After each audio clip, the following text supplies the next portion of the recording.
Hi everyone, Matt here, and today we are continuing on with HiveSwap FriendSim. When we last left off, we met Skyla, and we started off Volume 3. Now, we are going Bronya's path, I think. Yeah, Bronya Ursima.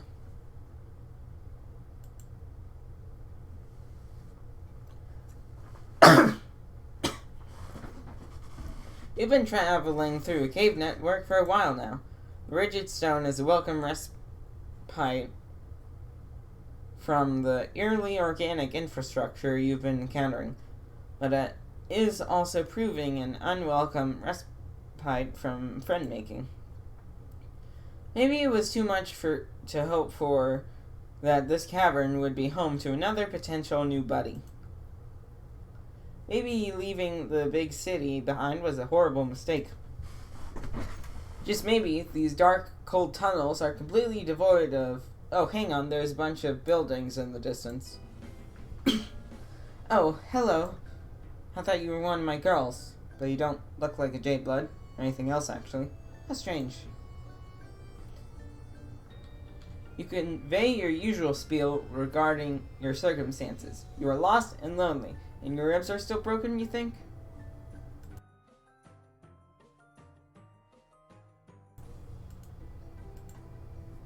Honestly, the ribs are fine. You could just use another friend or two.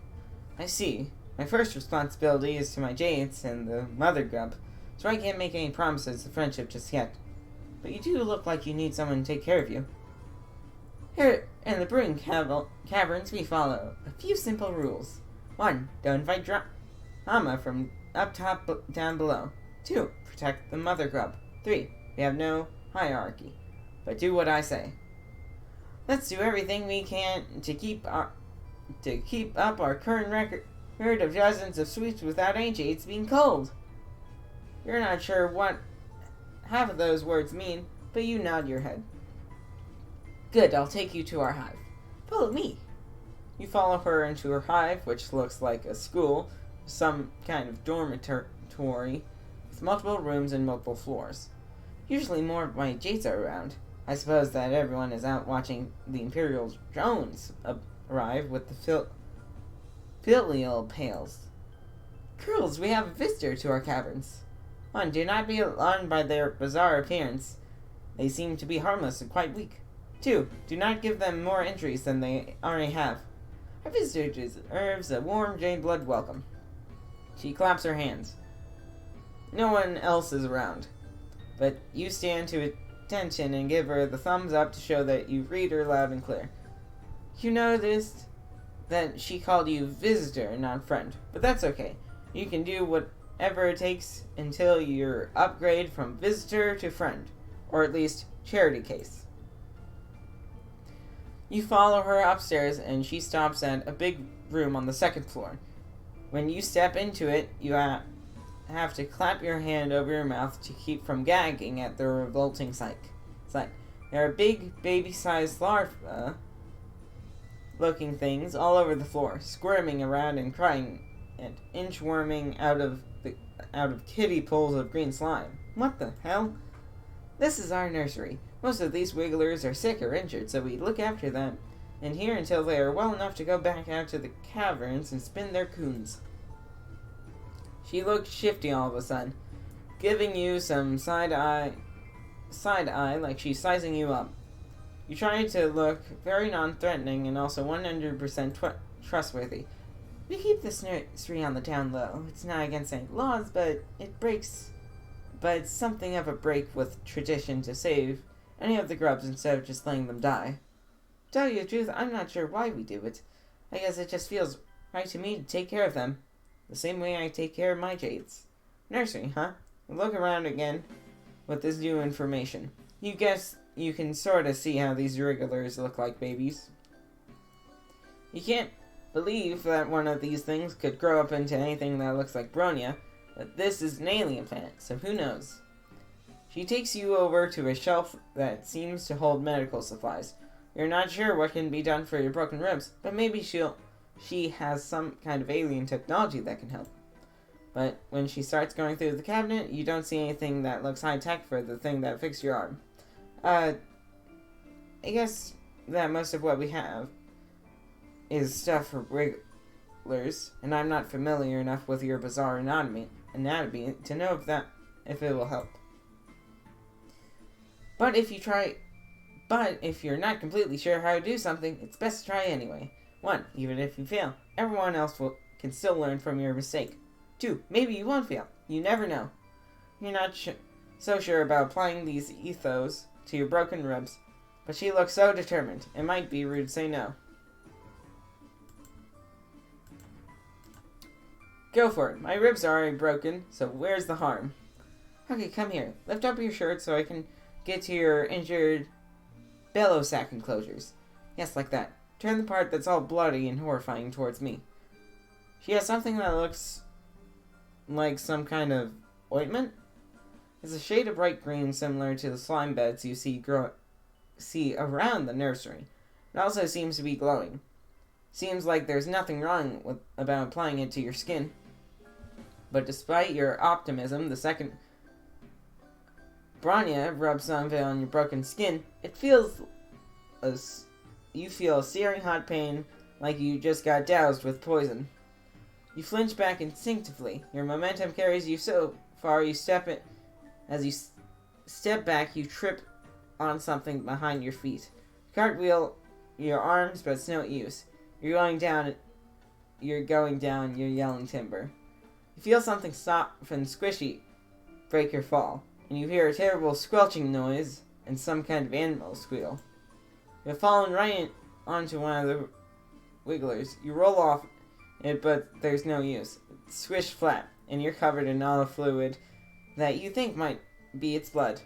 You look up to see Branya's horrified face, and know that there is no hope for friendship in those vengeful eyes. You might want to run before I throw you out this window and break the rest of your bones. Game over. Alternatia's deadliest ass. No, thanks, but no, I'll heal on my own just fine. Oh, well, if you're sure. I'm worried about you, though. You seem like you need help, and I wish I could help you more. If I can't take care of someone, I'm not sure how we can ever truly be friends. Try to cheer her up, pointing out that friendship is a two-way street, after all. She doesn't have to concern herself with your mutilated frame. How can you help her instead? Well, sure, there are things around here that I could use some assistance with. However, don't take this the wrong way, but we've only just met. I don't think I can trust you to be as responsible as I am. It's not easy to be the one in charge. You have to be 1. Whatever.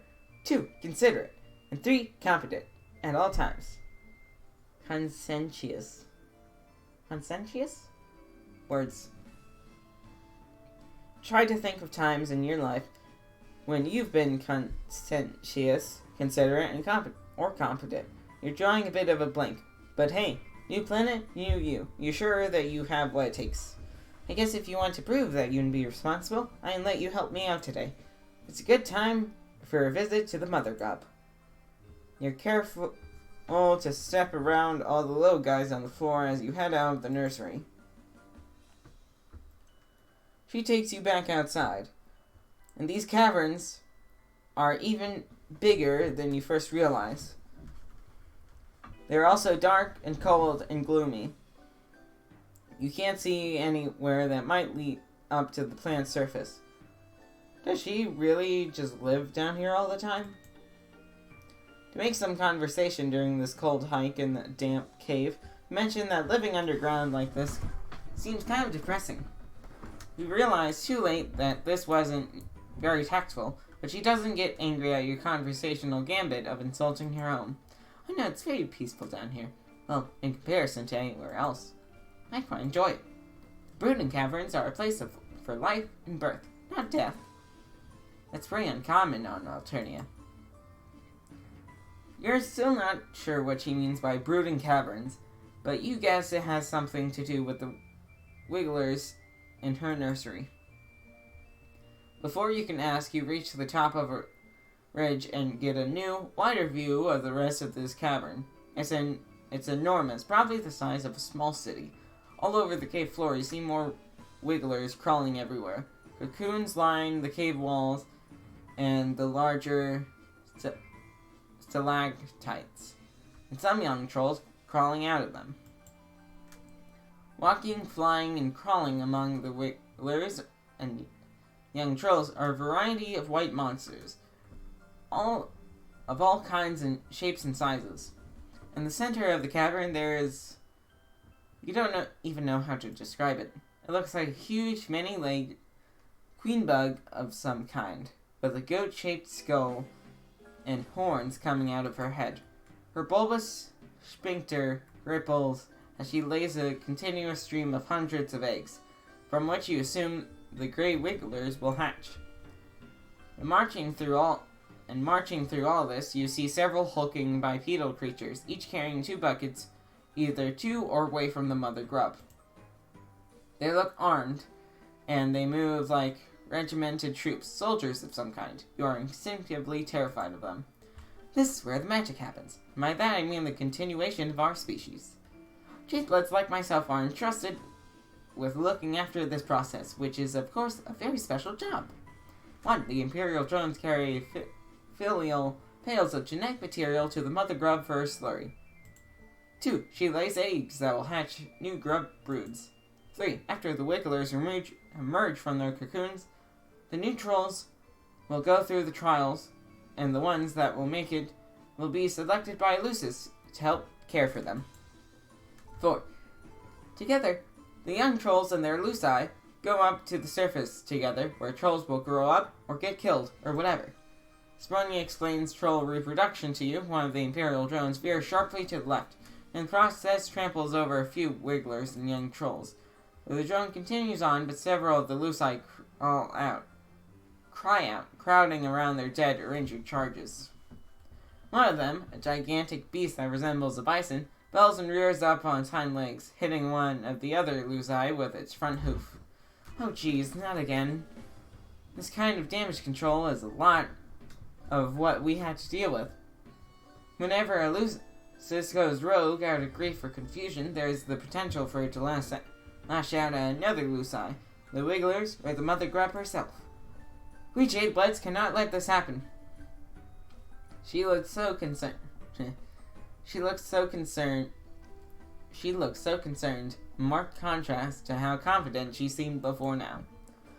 You offered to help her out earlier, and it does seem like now's your chance. Someone has to stop that rogue Lucis, and that someone could be you?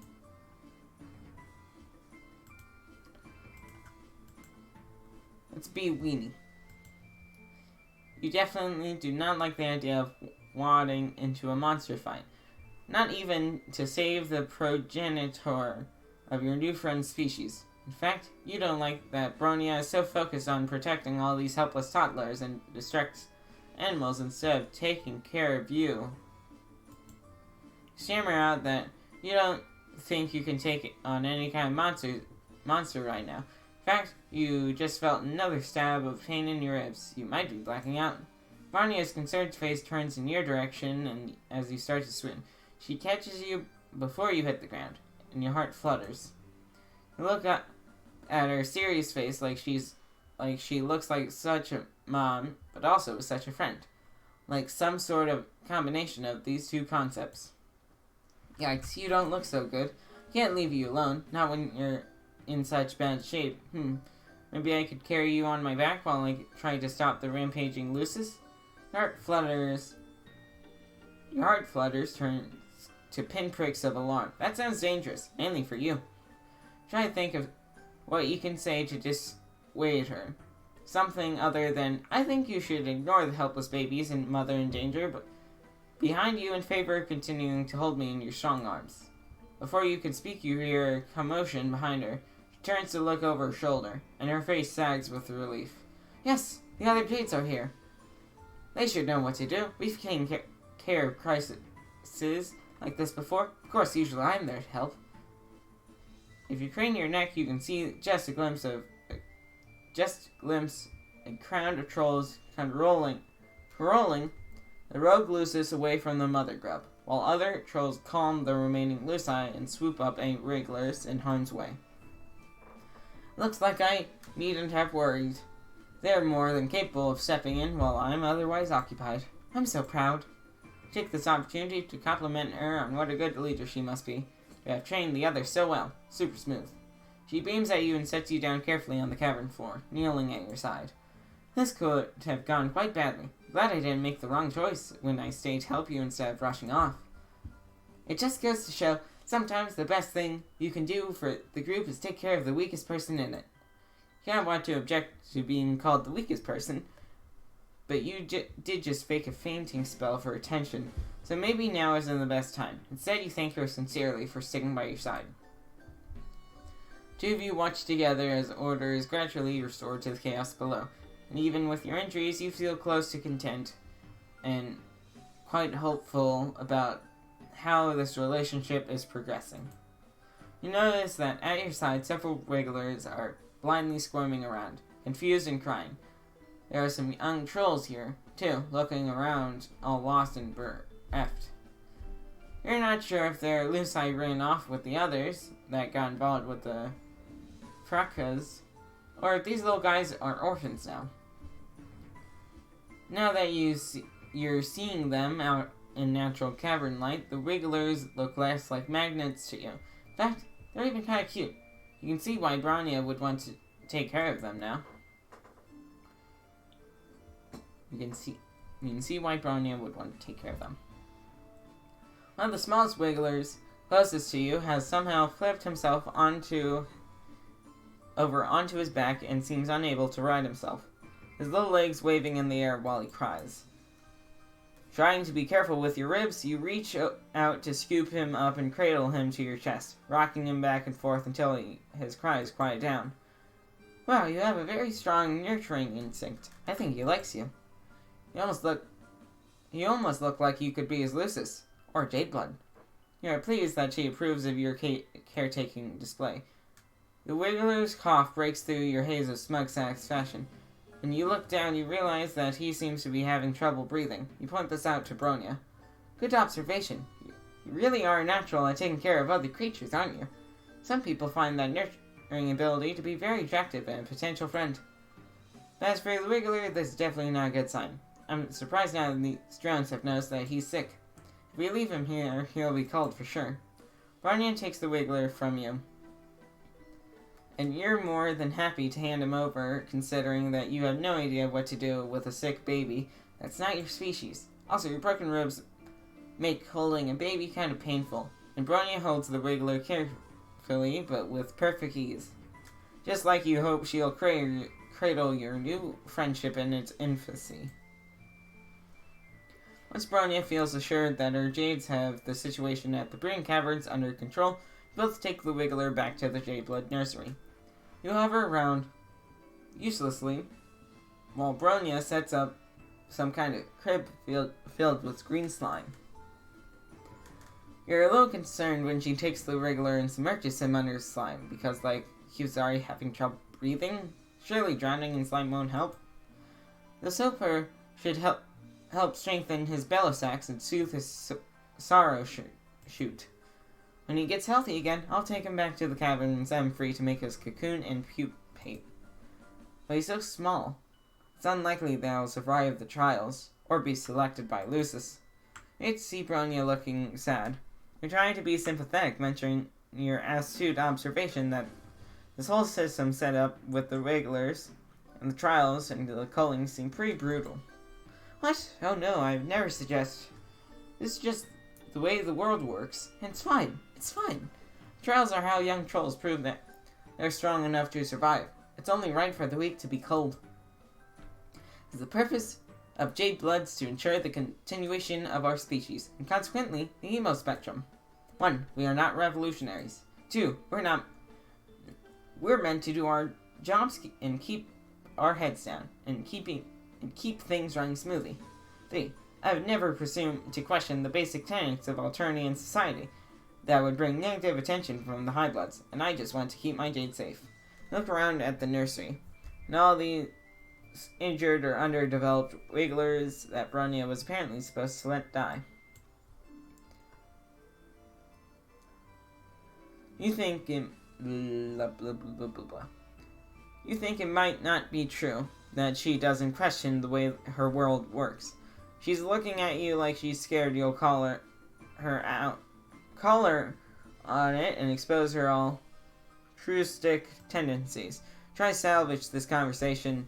Said, did you say that calling wigglers sound brutal? You meant neutral.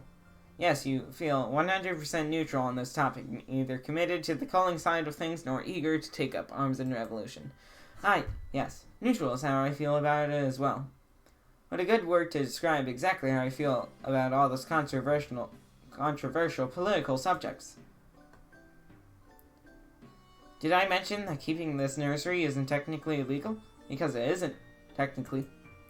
There's no reason for any of Triz's drones to come investigating our hive, and if any drones do come knocking, we have nothing to hide. No borderline revolutionary ideas will be tolerated within these walls. Bronya laughs nervously and looks around the room, like she's making sure that any Imperial drones aren't hiding in here heard her announcement. You feel bad for how nervous she is. You didn't mean to freak her out. You tell her that she sounds super convincing. And why shouldn't she? Because she's clearly telling the truth. If you were an Imperial drone, you would definitely be satisfied right now with her clearly law-abiding and neutral ways. Thank you. That means a lot. You cast about for something to change the subject, and mention that your ribs are feeling a bit better. Bronya's face lightens, and she lifts up your arm gently so she can touch the injured part of your torso, examining it in her typical, responsible, and authoritative way. You shiver and wonder if her touch has healing properties. I'm glad to hear that. After all, I don't like it when my friends suffer. Your heart leaps. You look up, scarcely allowing yourself to hope. Could it be? Or was she just making a general statement? If you're not in any more pain, hopefully that means your injuries will heal soon. I'll take care of you until then, my friend. You are overcome, your eyes fill with tears. Bronya smiles at you and squeezes your hand. Victory! Self-care comes first.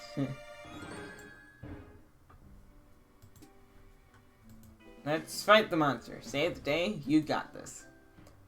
Bison Lucis seems to be causing quite a ruckus. Other Lucii have now gotten riled up too, with some of them trying to gather wigglers to keep them out of harm's way, and others just getting hyped to thrash.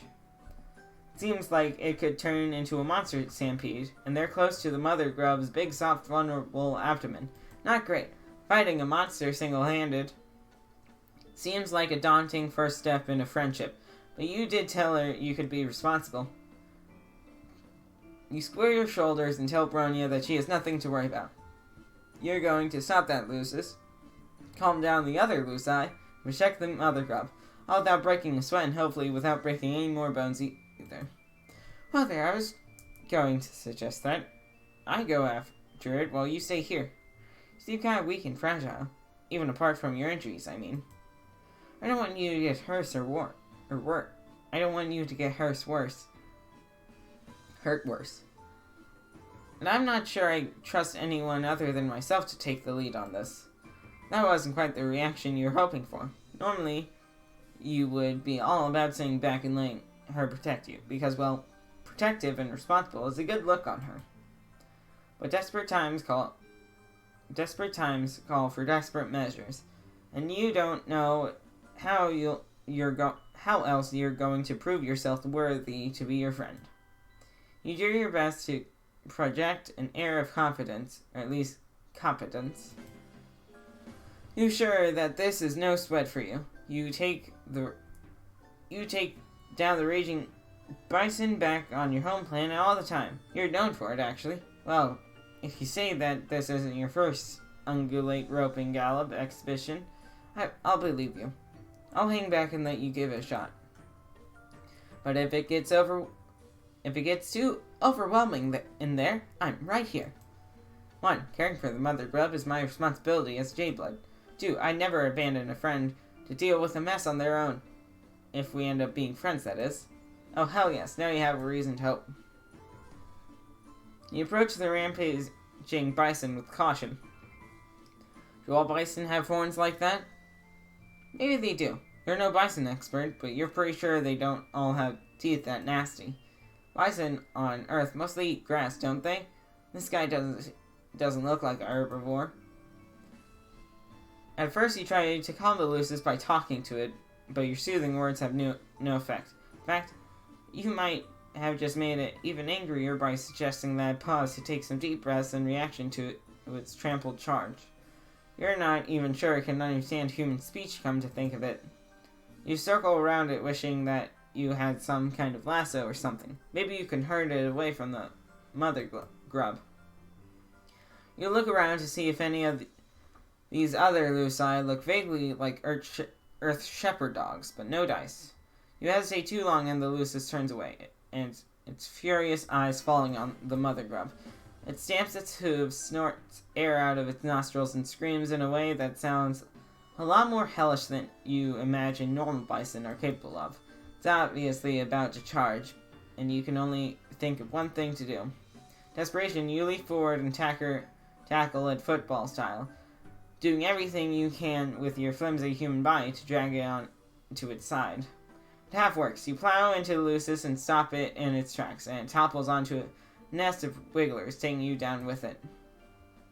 Wigglers and young trolls go bouncing everywhere, squealing in distress, and their Luci descend upon you in a rage. Everything is chaos for a while. You're trapped beneath a bison Lucis, which is very worrying for all your body parts, and you think you might feel something important rupturing inside you. But hey, on the bright side, this crushing mass is protecting you from all the other pissed off Luci trying to attack you. Just as your whole breathing situation is starting to get dicey, you hear a commotion and what sounds possibly the trouncing of the smaller Luci that were trying to get you. The crowd of beasts around you scatters. Then you hear her.